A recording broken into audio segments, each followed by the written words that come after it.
Intro to Inkscape Part 1. So we're going to start by opening Inkscape, which is this mountain icon. Usually takes a second to open, so you don't have to double click more than once. One of the most fundamental pieces of graphic editing is being able to move around what's called the canvas. The canvas is this open white space. What is outlined is known as the page.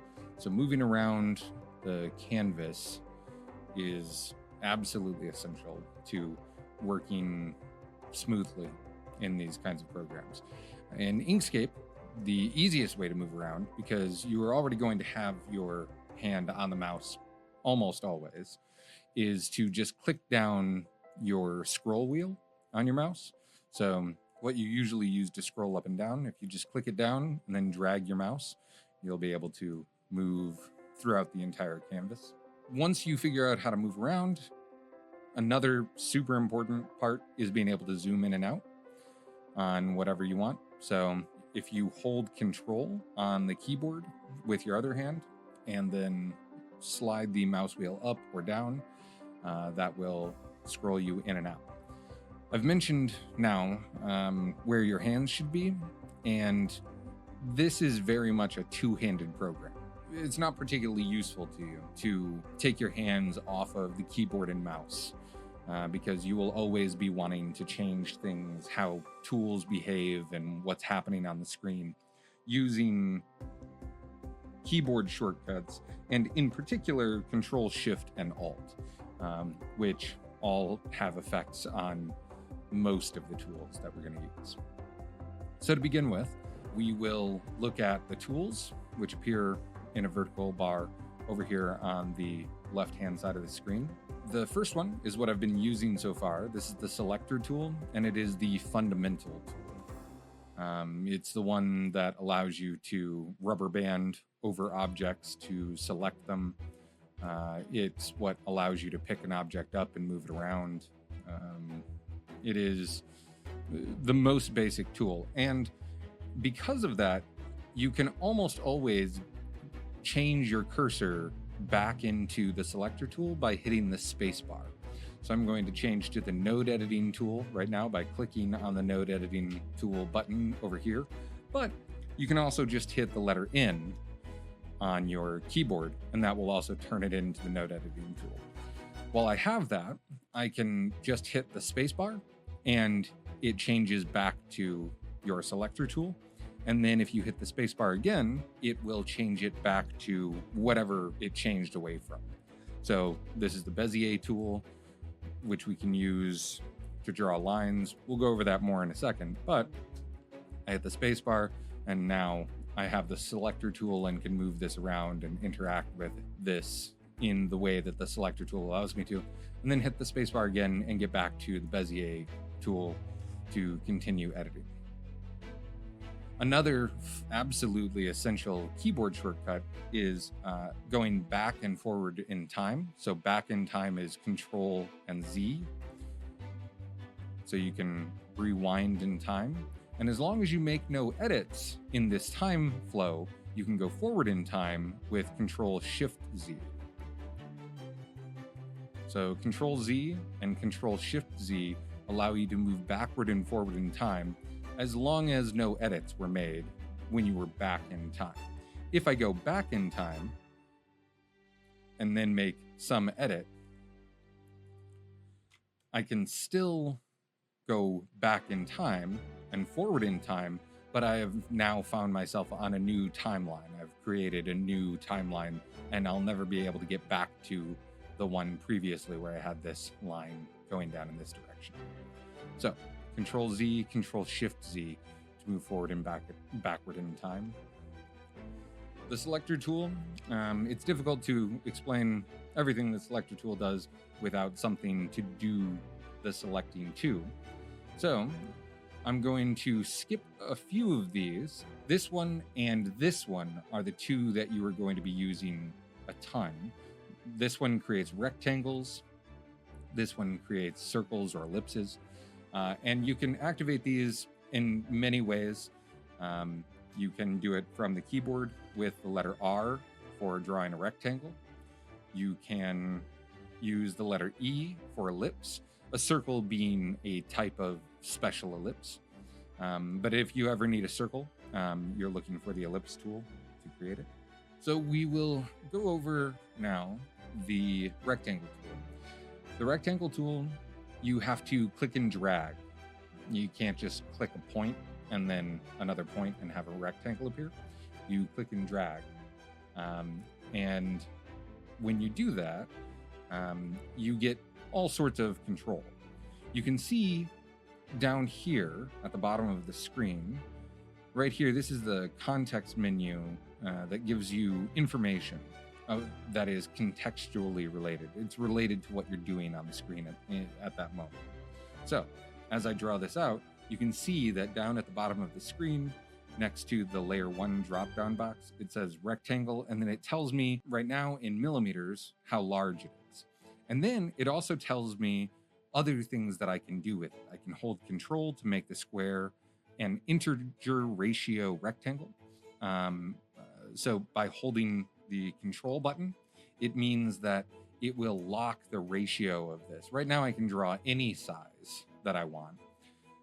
But I don't know if I'm trying to get a box that is 1 unit across by 3 units tall. I can do that by figuring out what the math is down in the millimeter readout. I can do 1 unit or 10 units across by 30 units tall, but it's hard to get that precise. Whereas if I'm holding control, you see there it is constrained to 1 by 3. So no matter what size I make it, as long as I am close enough to the 1 by 3 position, it will hold it right there. And now you know that it's perfect.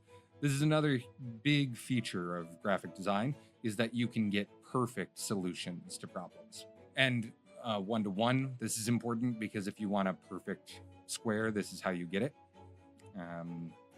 very rapidly. But what it's doing, the reason it's jumping around like that, is this is called snapping behaviors.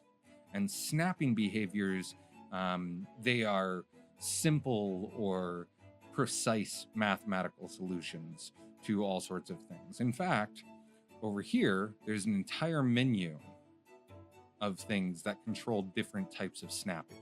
So snapping is very important, but it's something to keep in mind. We won't have to go over all of those right now, but I would highly encourage you to at least hover your mouse over them and see what they each do.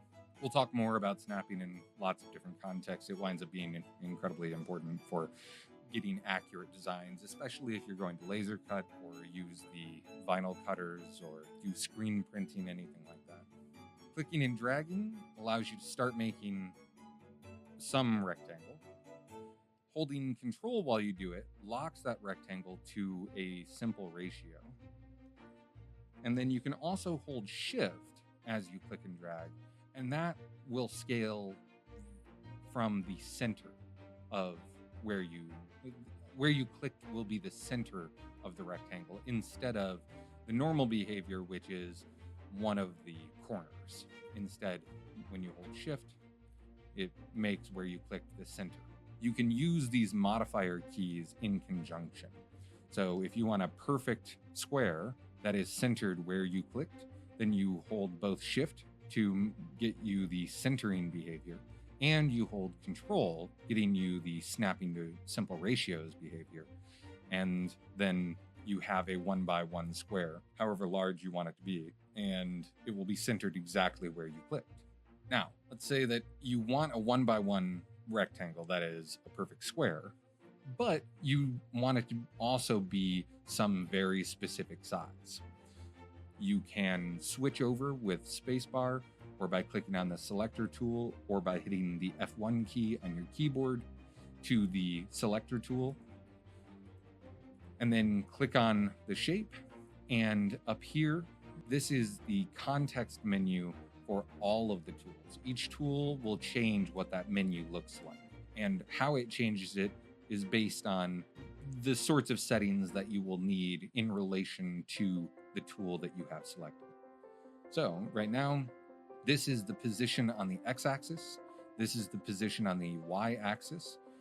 And these are the two that are super important to us if we need a very specific size square. You can do it in all of these different unit types. We'll switch to inches. And then I'm also going to pick this up and pull it down onto the page. Right now, the width is 2.9 inches and the height is also 2.9 inches. If we want, let's say, a 1 inch by 1 inch square, we can either change both of these to 1 inch by clicking and dragging over it and typing a 1, or clicking into the box and erasing everything with backspace or delete and typing a 1. Those are both options. Another thing that you can do, though, is this padlock icon between the two. If you click that padlock icon, it locks these two together. So when you change one of them, it changes the other one by the same percent. We want a 1 by 1, so I type a 1 into either of the boxes, and now I hit enter, and they're both the same. Let me show that on a rectangle. That is not. So this is a 1 by 2 rectangle. My padlock is clicked, and so I change the width. If I want this to be 1 inch across and 2 inches tall, I change my width to 1 inch, and you see the height is locked, so it is a 1 by 2.